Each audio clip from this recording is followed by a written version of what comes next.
love to dance. So I thought, what the heck, I need a vacation. I haven't been dancing very much yet. No, I'm just starting. Really risky stuff? Well, Merv, there's one thing I've learned in all my years is sometimes you gotta say, what the heck? What you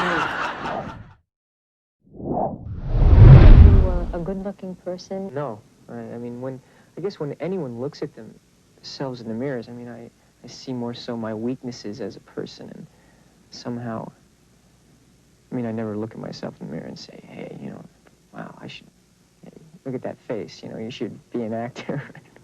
A little bit of danger? Yeah, sure. I enjoy excitement, yeah, I guess. And the great thing about success is that I have the freedom in the room. Be an F-14 fighter pilot. It's a tough life. You know, you really have to be dedicated. They only take the best of the best, you know, to get to where they are. And Top Gun is only the top 1% of naval aviators gets to go there and, you know, go into ACM, air combat maneuvering.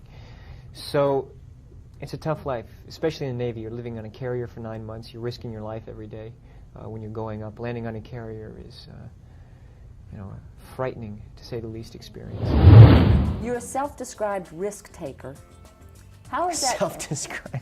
That's what you say about yourself. You like risk. You've told me that before, right? It's true, yes. How does that factor into your success, do you think? This will be the psychological probing section of the interview. Yes. I think, you know, just taking chances, trying different things. What does Captain Planet mean to you?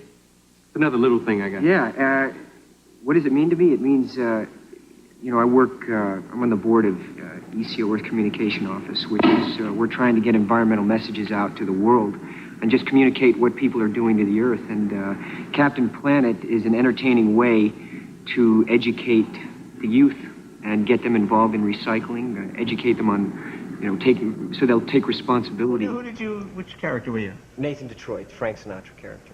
Oh, really? You sing and dance? Barely, but I, you know. Really? You can sing and dance? Yes? I knew you were.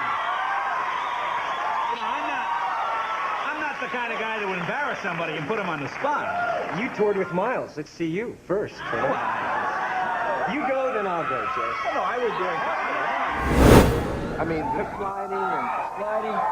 I know I waxed the floor and just, you know, because he wanted it center frame, so I waxed the floor and then put dust over there so I'd only go so far. No, I just took my pants off and went, you know. Hey, just tell us what brings you and Nick to the People's Choice Awards. He calls me Nick. You and Nick?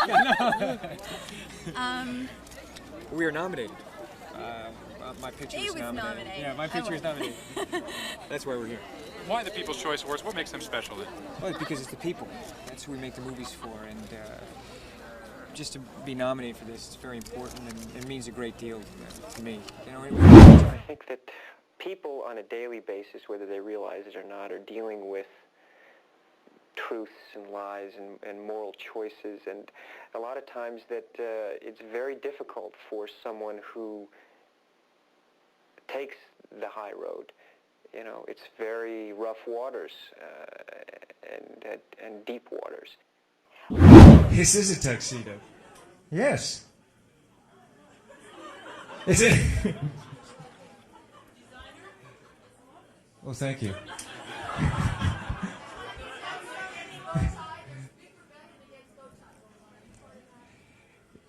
I guess I'm going to be in that group, yes. I see how it's going to read tomorrow.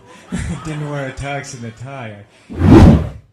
You know, people say, well, what's different about Stanley? You know, Stanley's movies, when you look at them on their own or collectively, you know, his pictures, whether you like them, whether you don't like them, they are art. And art, for me, is something that challenges you. Art, it doesn't necessarily solve problems of life and wrap it up and, oh, this is what life is about, but it poses questions.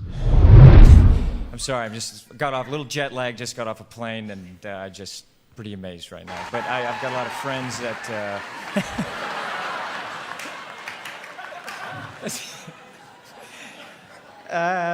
I've got a lot of people I've got to thank.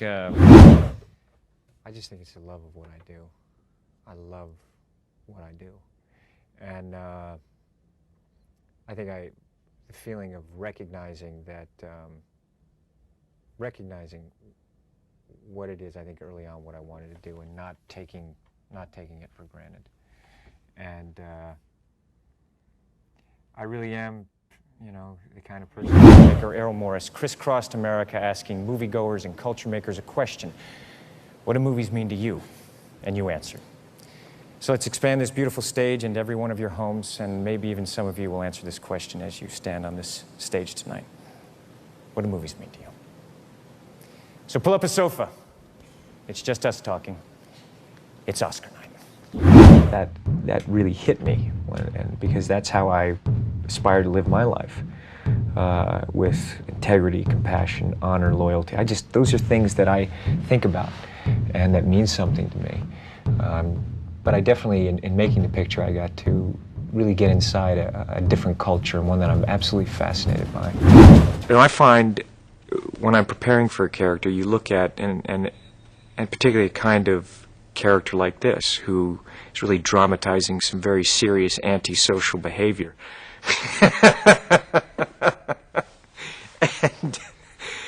And the thing that I look at is trying to understand the moral code, because you look at any individual and...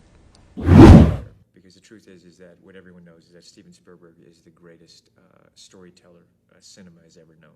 Every director is very different, but I can just tell you what it's like working with Steven Spielberg, which it is a creative combustion. It's not an analytical, it's not a mechanical process. It's an inspired process, and something that just happens on the moment.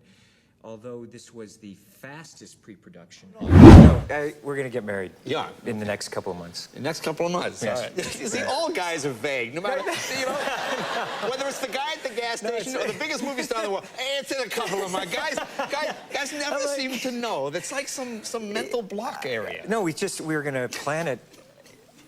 We were planning it. Let me get your shovel. You want to dig your way out? We're going to plan this. You're going to plan this. We're talking about it. Okay. We're making lists. Their own, with what they're going to walk away with, their own personal views, maybe it'll enlighten them in certain areas and challenge them, definitely. I think that it's a picture that is incredibly relevant today, and it's a reminder. And I also think I started working when I was about 8 years old. I sold Christmas cards, door to door, Valentine's Day, and I think probably the most interesting job I had at that time is I bagged ice. So that's actually you? That's me. And there's a harness involved. I guess there's a harness. Yeah, I had a harness and a very thin wire, but when you're doing the jump, I had to hit a mark, and there was no net and all of that. How high up were you there? We were thousands of feet. That's unbelievable. I mean, I get scared just watching that. Yeah. I used to call people to the side and ask them questions to the side of the cliff, just to... Well, just they're looking down just to freak them out. Oh, and that shot there at the end when you're holding on, because that hurt. Yeah, I tore my shoulder on that shot, actually. Wow.